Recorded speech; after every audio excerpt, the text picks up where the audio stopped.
تی ویلې په مردان کې د شنگر اړخ ته دلته یو انتظارګاه جوړېده. صحیح ده. دغه انتظارګاه جوړولو دپاره زما په خیال چې 15 که 18 لاک روپۍ د هغې دپاره الوکیټ شوی وي چې دې باندې تاسو دا مسافرو دپاره انتظارګاه نه د ګاډو د سټاپ دپاره ځای کېږي. نو په هغې کې داسې وي چې 2 پورشن وي، یو زنانو دپاره یو سړو دپاره. او دا دې دور کې که مخکیني دور؟ نه دا دې دور کې نه دي، مخکې دور کې.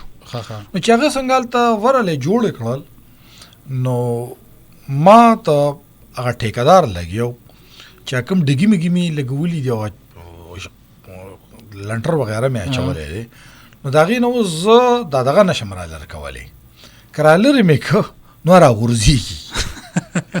ما ویل ولې؟ نو هغه ماته وایي چې یو انجینر رالی هغه مې دومره ورکړی، بل انجینر رالی هغه مې دومره ورکړی، بل پکې رالی دومره راکړی، د لوکل چې چا ټیکر اخیستی و هغه مې بیله ورکړی ځکه چې د هغې سبلیټینګ شو.